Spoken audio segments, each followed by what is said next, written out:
তুমি আমার কাছ থেকে টাকা খায় আমারই ওই বাড়ির থেকে উচ্ছেদ করছো। তুমি যে বেইমানিটা করছো না, ধর্মে কলম সইব না। তুমি একটা বেইমান, তুমি একটা বাটপার। আপনি হইলো আমার বউয়ের বড় ভাই, এর জন্য আপনার আমি সম্মান করতেছি। মানে আমার শ্বশুর বাড়ির লোক যদি আপনার না হইতেন না, তাহলে দেখতেন আপনার আমি এই জায়গায় খতম করে দিতাম। নূরজাহান, আমার বোন রে, তুই কার বিয়ে করছ? আঙ্গ পরিবারটারে নরকে হারাই দিলি তুই। একটা সন্ত্রাসীর বিয়ে করে নিজের পারমিতে নিজে কুড়াল মারলে, আমাকেও ধ্বংস করলি, তুই নিজে ধ্বংস হলি। আমার চাচা তোর লাগে একলা একলা কান্দে। আমার চাচার চোখের পানি নতুন রুমাল দিয়ে আমি মুছে দেই। আমার চাচা হইতেছে আমার আইডল, আইডল। তাই নাকি? আপনার চাচা আপনার আইডল? তাহলে নিজের জন্য মাইয়া দেখতে গিয়ে চাচার অপমান করছিলেন কেন? হ্যাঁ, আপনি সারা দিন আমার শ্বশুরের জিলানি দোকানে বসায় রাখছেন, আর নিজের জামান নিজে সিরা অভিনয় করছেন। কি অভিনয় করছেন মনে আছে? হ্যাঁ, মেয়ে পক্ষ নাকি আপনারা মারছে। কি মিথ্যা কথা কইছি আমি? সত্য কথা কই নাই, কথা কন না কেন? এখন কথা কর সাহস নাই? এই কথা তোমার জিলানি কইছে? জিলানি, তোর খবর আছে? জিলানি, ওই জিলানি। এই জিলানিরে খুঁজা কোনো লাভ নাই, আর জিলানিরে ভয় দেখার কোনো লাভ নেই, কারণ আপনি চাচার ক্ষতি করার জন্য এই কাজটা করছেন।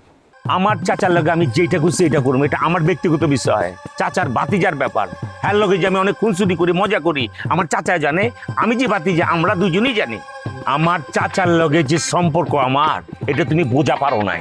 এলিগে আমার নামে আমার চাচার কাছে কান বাড়ি করছো না। চাচার কাছে যে আমার খারাপ করছো, কি লাভ হচ্ছে? চাচা কলম ঠিকই হচ্ছে, চাচার লগে আমি মজা করছি। এই ধরনের মজার গল্প আপনি চাচাকে শোনাবেন না, তার ধারের কাছে আপনি যাইতে পারবেন না, কারণ চাচাকে নিয়ে আপনি অনেক ষড়যন্ত্র। আর আমি যদি এগুলো আপনি চাচারে বলে দিই, তাহলে আপনি সিন্ধুতালির বাড়ির আশপাশে বলে যাইতে পারবেন। প্লিজ, এই হনো, চাচারে কোনো না, মন খারাপ করবো, বুঝছো? তাকান তাকাবেন চা? না, যে কথা মনে হয়েছ, চা গলা দিয়ে নামবো না, যাই। ঠিক আছে, তাহলে আমরা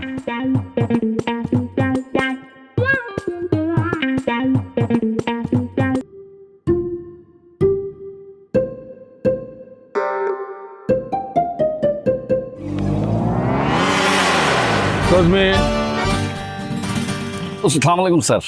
ওয়ালাইকুম আসসালাম। স্যার কোনো সমস্যা? কোনো সমস্যা না। আচ্ছা, আপনি কি এই এলাকায় থাকেন? জি স্যার, আমি তো এই এলাকায় থাকি। তার মানে আপনি এই এলাকারই ছেলে। জি জি জি।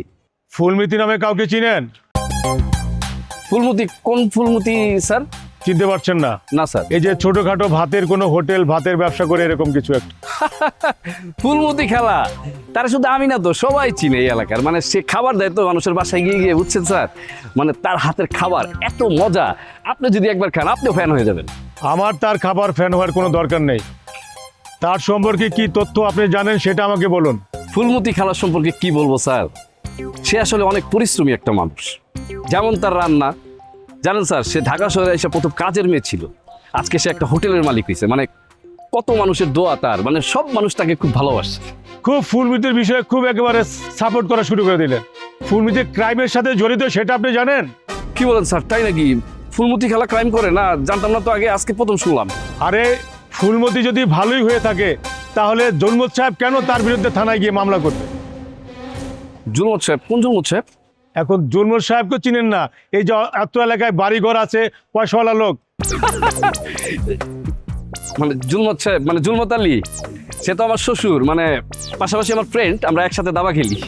আপনি জুলমত সাহেবের মেয়ের হাজবেন্ড? আশ্চর্য বিষয় তো, যার শ্বশুর ফুলমতির বিরুদ্ধে থানায় গিয়ে মামলা করলো, আর তার মেয়ের জামাই তার পক্ষ নিয়ে আমার কাছে তার সুনাম করছে। আমার বিষয় তো মাথায় ঢুকছে না। একটু খুলে বলবেন আসল বিষয়টা কি? না মানে হয়েছে কি স্যার, আমি তো জানি না, হয়তো আমার শ্বশুরের সাথে কোনো গ্যাঞ্জাম হয়েছে ফুলমতি খেলার, এর জন্য আমার শ্বশুর মামলা করছে। বিষয়টা আমি আসলে অজ্ঞ না। আমাদের এই থানা এরিয়ার মধ্যে আমরা মাদক এবং ক্রাইমকে জিরো টলারেন্স ঘোষণা করেছি। আমরা চাই না এই অত্র এলাকায় কোনো মাদকের ব্যবসা হোক, কোনো মাদক সেবন করা হোক। এই কথাটা মনে রাখবেন। আর এই বিষয়ে যদি কোনো তথ্য আপনার কাছে থাকে অবশ্যই আমাদেরকে জানাবেন। বাহ, খুব সুন্দর, আপনার কথা শুনে খুব ভালো লাগলো। আসলেই তো প্রত্যেকটা এলাকায় এরকম ক্রাইম, মাদক এগুলো থাকা উচিত না। কিন্তু স্যার, ওই ক্রাইমের ব্যাপারে পারবো না, কিন্তু মাদকের ব্যাপারে যদি কোনো হেল্প লাগে আমাকে বলবেন। আপনি নিজেও কি মাদক সেবন করেন? না স্যার, আমি তো কখনো বিড়ি সিগারেটও খাইনি। ভালো, আপনার শ্বশুর ফুলমতির নামে মামলা করেছেন। হ্যাঁ, তা আপনি যদি ফুলমতির বিষয়ে কিছু জানেন বা এলাকার ক্রাইমের বিষয়ে কোনো তথ্য থাকে আমাদেরকে থানায় ইনফরমেশন করবেন। ঠিক আছে স্যার, আপনার আর বলতে হবে না।